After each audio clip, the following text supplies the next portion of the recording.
The Racing Pod on Off the Ball. with William Hill. Best odds guaranteed at Aintree. We're Aintree ready.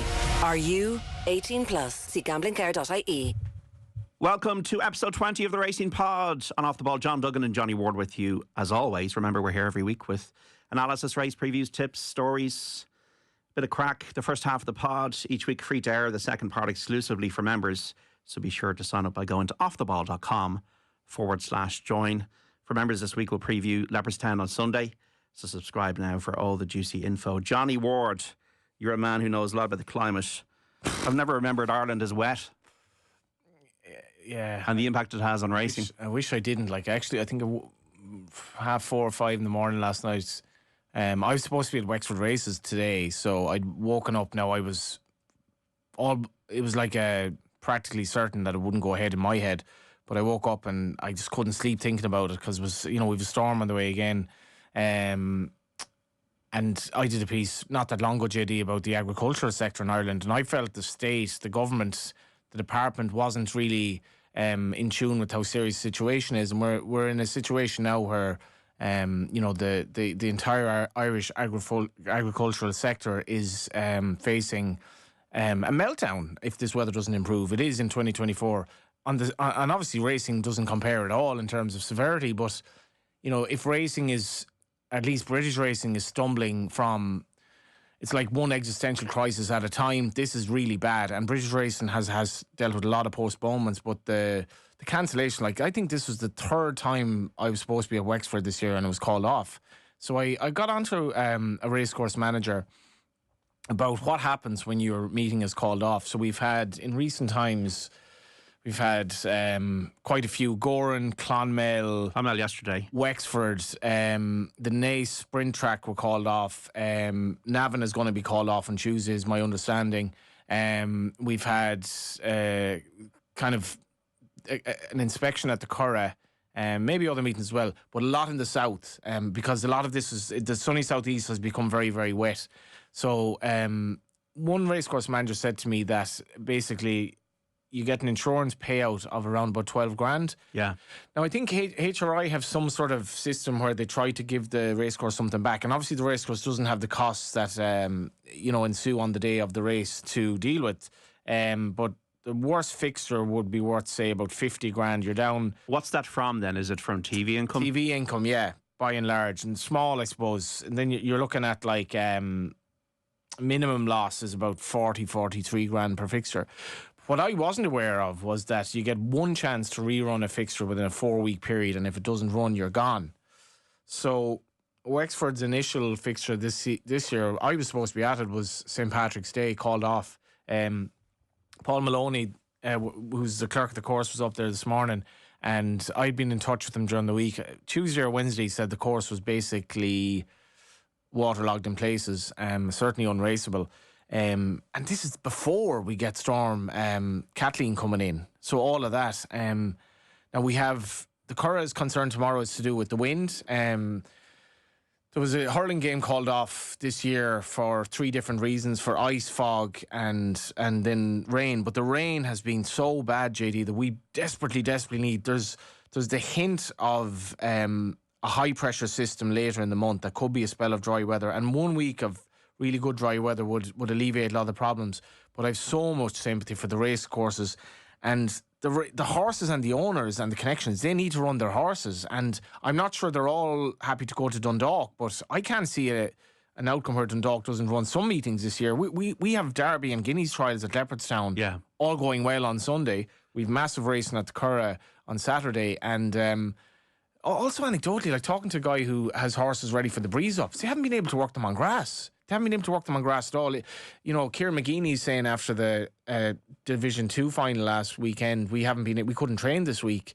So it's not only a racing problem, but the race course at the moment, it's the problems where they had in the pandemic, where they had to call off races and then run them behind closed doors. Nothing compared to this. Nothing, because there's no really easy solution at the moment. Yeah, and we have a new all-weather track potentially going in Tipperary as well, so the sooner that comes, the better. Yeah, to be honest, JD, I was initially against that. I thought, why? Because I didn't think we needed another all-weather track. And it was the location of it in Limerick Junction. And as much as I enjoy going to Limerick Junction, putting an all-weather track that is basically there to run for industry meetings where, like, you won't get people going to that. It's as simple as that. It'll be, if you had one in, say if you had one in the old Phoenix Park, you had one in Dublin, or in an urban centre where people could go. I still think Dundalk's underused in that regard because it's a good night out. Make it into a night out. Like, don't make every meeting an industry meeting. But the more I look at it now, it actually makes sense. But if you'd a race meeting called off Clonmel that you could have flat horses, and it might have been a jumps meeting, but you could have flat horses run a Tipperary instead. Yeah, and like I spoke to Aidan O'Brien about this, and he won't mind me saying he is worried about the ground conditions in general, and I'm sure they've probably had. I saw an image from a work rider at Ballydoyle the other day where it looked like their ground was quite wet as well. But not everyone wants to run his or her horses at Dundalk as well. And with respect to Dundalk, that's fine. It's an artificial surface. I'm just not sure where they're going to get the runs in. And it's having a cataclysmic effect, really, particularly on flat horses. Hopefully Mother Nature will be listening to the Racing Pod this week and maybe into the future. Mother Nature at the moment is like an alcoholic who's trying Class A drugs and likes them, unfortunately. And if she is an addictive personality, we're in big trouble. Okay. The Irish Grand National meeting review. We had Intense Raffles winning the Irish National as a 6-year-old. Could be a Gold Cup horse of the future, in my view. With a 3.5 mile chase off 11 stone 4, only his third run in the UK or Ireland. Obviously, all the races been a fairy house. One can imagine the horse will improve over the next couple of years. Thought he was really, really visually impressive. And what I was really warmed to see was that Simon Munir and Isaac Swade, who are big owners in National Hunt, sent the horse to Tom Gibney, a small trainer. Yeah, you'll be aware of the Harold House on occasion in Harold's Cross, Judy. I met Tom Gibney in the Harold House. I'd gone in to watch Dundalk of a Wednesday afternoon, which is a kind of a bit of a pleasure of mine to watch the racing with a few, like in my local, and have a couple of drinks, a couple of bets. Tom Gibney was there on a Wednesday afternoon. I was like, what are you doing here? He's trains in Meath, and he said, I think it was Haydock. I've just come back from Haydock. I was going to run this horse we got from France, and I can't remember why you want to run it, but I wanted to run him in England to get a mark or some such. Bloody meeting was called off this morning. Now I have to go to my daughter's birthday party, which was in Dublin, so I'm going to hang around here, and we have a mutual friend in Harold's Cross. That was grand. So I looked up his horse and I was like, how did you get a horse from Munir and Swade? And he kind of explained the story where they came into the yard, stayed in contact, and got this horse, and all of a sudden he's won 3 on the bounce, all at Fairyhouse, and he might have a Gold Cup contender. Yeah, any second now. Really admirable performance for a 12-year-old in defeat. Manena Kokuna ran well off a huge weight. JJ Slevin won the race, and now has Panda Boy in the Aintree Grand National and Faster Slow to look forward to at Punchestown. Yeah, JJ Slevin to win, both Gibney and Slevin to win the race for the second time. Yeah, general principal for Slevin in 2018 and Leona Barney 2012 for Tom Gibney. And you might remember when we did our live show, because the guys are ambassadors for William Hill, JJ, Gavin Cromwell and Sean Flanagan. That night, JJ was very candid about a few things, including how he kind of stumbled on the ride in that Irish Grand National. But this ride wasn't. It was a little bit fortunate in that Daryl Jacob was injured. You'd have to have some thoughts for Daryl Jacob because he'd gotten on well with the horse previously. But JJ has a relationship with these owners, and he's developing into a jockey now that's just been the guy for the big occasion as well, and had to overcome a mistake in atrocious ground. Bear in mind as well, the funny thing about this race was I was at Fairyhouse when he made his Irish debut, but he did run subsequently at Fairyhouse where he won by 40 odd lengths. That's right, yeah. In a 4-runner race. But the thought process in running him that day was to get him into the Irish National and hope that he'd win. If he hadn't won, he'd have carried 13 pounds less in the National. Do you know what I mean? I said to Tom Gibney this week, you're not much of a trainer when clearly this horse should have been carrying 13 pounds less. I believe the celebrations went on well into the Easter Monday night. But it also means now that considering he's gone up to 150 something, he edges into the territory of a potential Grand National horse, and they have options at Punchestown. Gold Cup horse, maybe. Or a potential Gold Cup horse, rather. But how does he handle good ground will be interesting. Yeah, maybe next Maybe season. we'll never get there. You need to give the horse a summer off as a 6-year-old, in my view, after that test. Spillane Tower, great to see Jimmy Mangan have a winner, the Cork trainer, in the Willow Worm Gold Cup. A good ride by Mark Walsh. Staying was the essence of the day, and the horse did over 2.5. I'd like to see him next season as well.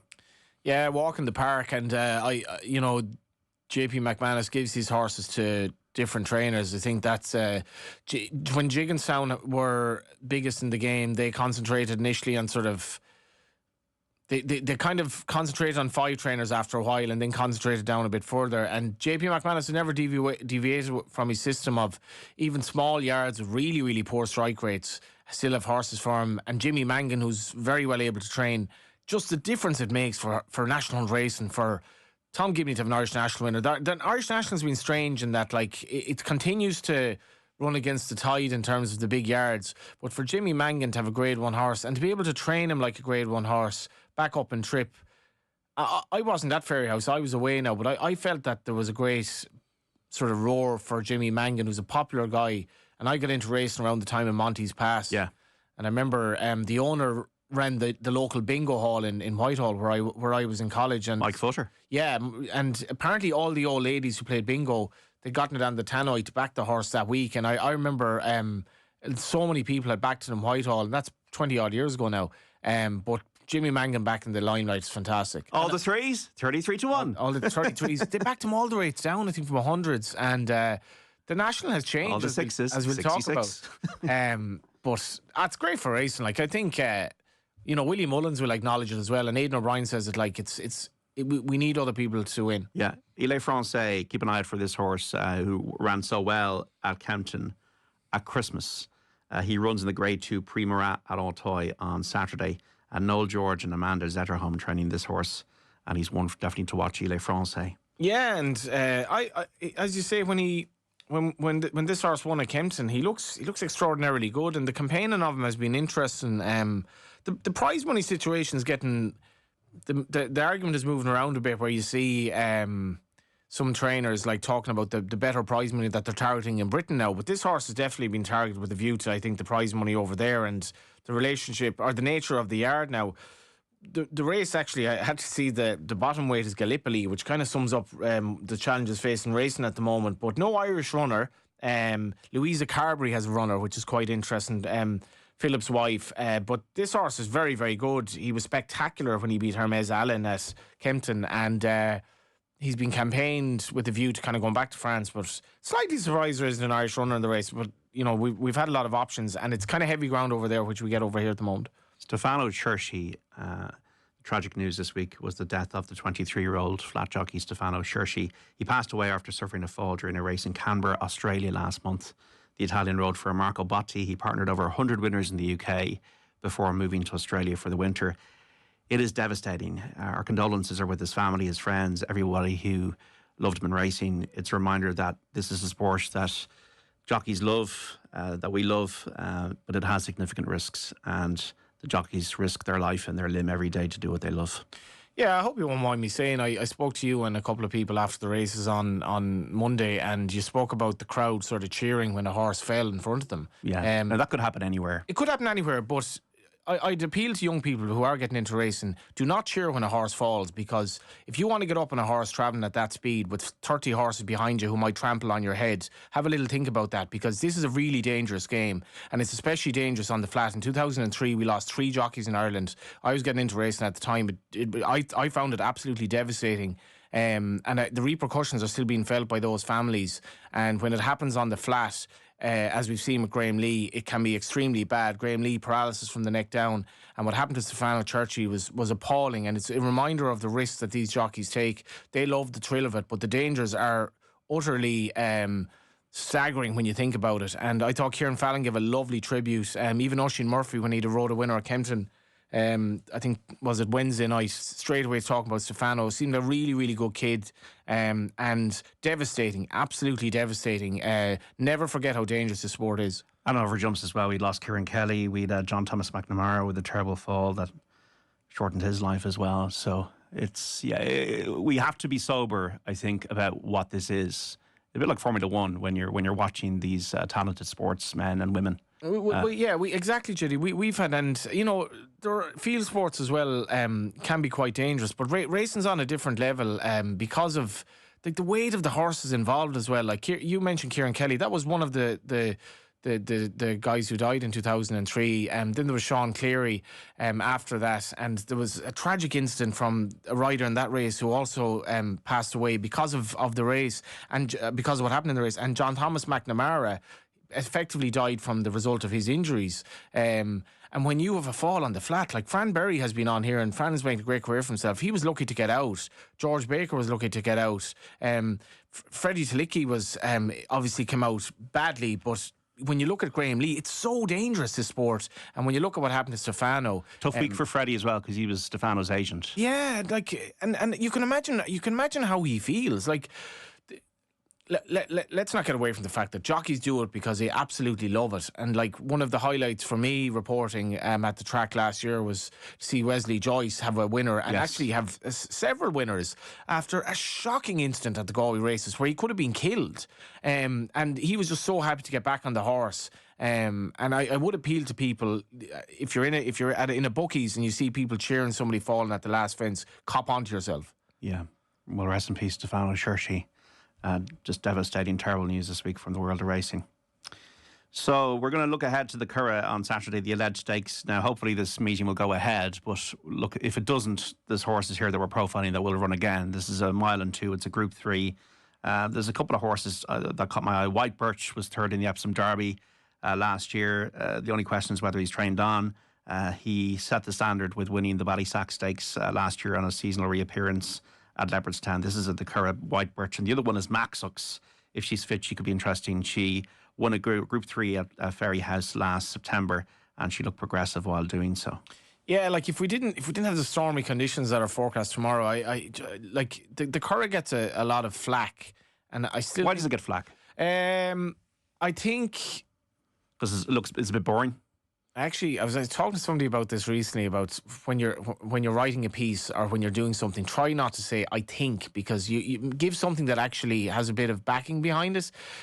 So what I'm saying here is slightly based on my opinion, but the Kura lost a lot of local custom for whatever reason, and also the place was becoming a little bit dilapidated, very dilapidated actually, and people stopped going, and maybe the whole sort of Coolmore Ballydoyle dominance put people off the flat. But the Kura's redevelopment, as much as it's slightly flawed, like, it's a beautiful racetrack to visit, and to see. Yeah, it's a fantastic facility now. If you go up there tomorrow, JD, and see these beautiful thoroughbreds, this race for me. If you can get there and be a good paddock judge and look at the horses, because a lot of them haven't run. You're saying, has White Birch trained on off 210 days? Maxus, the Frankel filly, off 201 days. So what do these horses look like in the paddock? I put up Helvig Dream in my racing TV column. I'm going to put him up here as well because he's flat. It's no Mead, is it? Yeah, he's fit from hurdling. He had his big Group 1. I think possibly Noel's first Group 1 when he won here. What has it been now? A couple of years ago. But he goes very well on this ground over 1.2 miles. I see no reason why White Birch shouldn't have trained on. And it was around about this time last year that he emerged as a genuine Derby candidate, and you remember both John Murphy and Jessica Harrington had Derby horses from that trial period, and it was great to see. And White Birch, John and George Murphy's son, George's kind of a big part of the operation now. They've become a formidable enough operation, and to see this horse emerge was brilliant. But he won that trial on bad ground. If he's trained on, he's a big player. It's a very hard race to weigh up in the market though, because you mentioned Max's, other horses as well with plenty of ability, but we haven't seen a lot of them since last year, and this is proper testing ground. Helvig Dream is a course and distance winner, and the conditions ensued, and he's fit from hurdling as well, which is the other thing about that horse. 5th in the race 2 years ago. Make mine a Double J. I'm going to be on annual leave next week, Johnny. So I'm going to give you 2 against the field for the Aintree Grand National, because you'll be doing all those tips with Tom Malone next week. Lovely. Mahler Mission at 16 to 1 each way for John McConnell.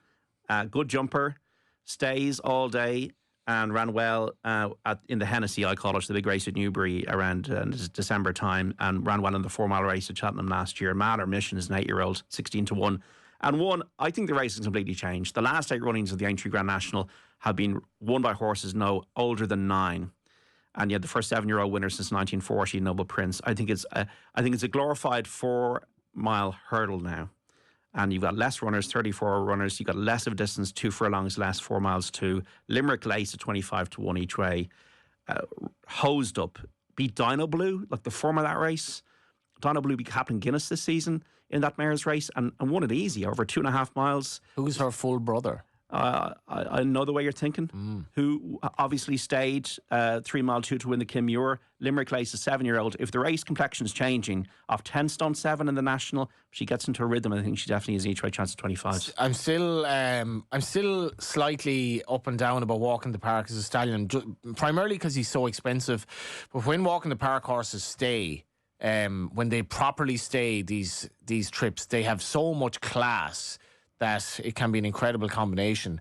And I was saying this during the week as well. I think Tom Gibney and Gavin Cromwell both have Gold Cup contenders going forward who ran in handicaps in the recent past. And Limerick Lace is very interesting as the sister to Another Way of Thinking. I believe you're also away next week. It'll be Will O'Callaghan and Tom Malone. So I'll give my 2 for the national. Do you have one for the national? I'll pass it on next week, but to be honest, it's Mallow Mission. Yeah. Mallow Mission. Yes. Yeah. Make mine a double J. Mallow Mission, each way in the Grand National at Aintree. This is Friday the 5th, Saturday week the 13th. You heard it here first. Each way 16 to 1 Mallow Mission. This is the Racing Pod on Off the Ball. If you're listening to the free version of our podcast, we'll be leaving you here. But if you're looking for more, including our analysis of the rest of the weekend's racing and a wide-angle view of the Flat Classics, go to offtheball.com/join to subscribe and get the full podcast every Friday with all of our racing tips, insights and stories from the week's action.